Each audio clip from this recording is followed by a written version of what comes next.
संघर्षों एवं विपदाओं से भयभीत नहीं होगा। संघर्षपूर्ण दिन आने पर भी मैं भागूंगा नहीं, वरन आगे बढ़कर कष्टों को सहूंगा। तुम मुझे खून दो, मैं तुम्हें आजादी दूंगा। नमस्कार, मैं जैनब, कक्षा 9वीं ई की छात्रा। आज आप सभी को इस महान दिवस की हार्दिक शुभकामनाएं देती हूँ। साथ ही आइए आज आप और मैं मिलकर उस महान वीर, उस महान क्रांतिकारी को पुनः स्मरण करते हुए धन्यवाद करते हुए जिस देश के खातिर अपना सर्वस्व न्यौछावर करते हैं, माँ भारती के वीर, माँ भारती की संतान, लाखों करोड़ों लोगों के युवा नेताजी सुभाष चंद्र बोस।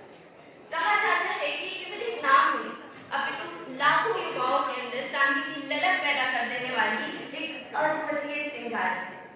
23 जनवरी 1857 को उड़ीसा के कटक जिले में श्री जानकीनाथ जी के घर एक पुत्र का जन्म होता है। एक पुत्र जो केवल उनका नहीं, अपितु संपूर्ण राष्ट्र का गौरव कहलाता है। वो बोस जो संपूर्ण परिवार, माँ, बहन, भाई सबके होते हुए वसुधैव कुटुंबकम की धारा पर चलते हुए संपूर्ण राष्ट्र को अपना परिवार बना ले, वो बोस जो अंग्रेजी शासन में कड़ी मेहनत का परिचय देते हुए अपना नाम भारतीय प्रशासनिक सेवा में चौथे स्थान पर दर्ज करा ले, वो बोस जो कड़ी मेहनत से अनेकों सफलताओं को हासिल करे, वो बोस जो अपने लोगों की दुर्दशा और अपने देश की अवस्था को देखकर अपने प्रत्येक सुख सुविधाओं को छोड़कर अपने वतन लौट आए, वो बोस। तुम मुझे खून दो, मैं तुम्हें आजादी दूंगा। वो बोस जो मात्र चंद शब्दों से संपूर्ण एशिया में अंग्रेजी शासन के खिलाफ एक या दो नहीं, अपितु लाखों लोगों का जनसमूह खड़ा करते, वो बोस जो एक व्यक्ति नहीं, एक व्यक्तित्व बन के उभरा।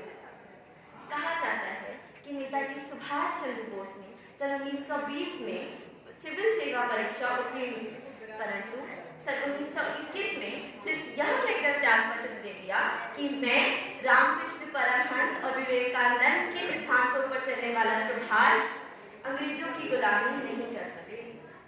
सन 1942 में उन्होंने आजाद हिंद फौज की स्थापना की, जो अपने आप में विविधता में एकता का प्रतीक है।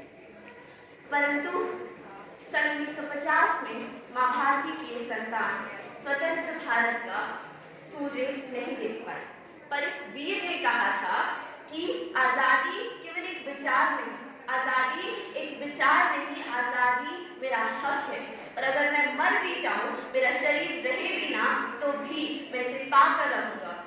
और मैं नहीं तो आजादी हजारों लोगों में अवतरित होगी, हजारों लोगों में पनपेगी, तब तक जब तक मेरा देश आजाद नहीं हो जाता, तब तक जब तक मेरी भारत माँ स्वतंत्र नहीं हो जाती। और आजादी केवल अंग्रेजों से नहीं, आजादी कुप्रथाओं से, कुविचारों से आजाद भारत।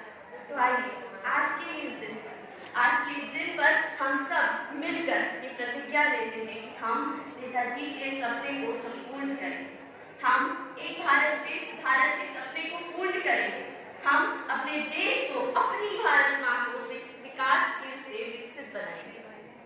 अंत में मैं बस इतना ही कहना चाहती हूँ कि घोर अंधियार है उजास मांगता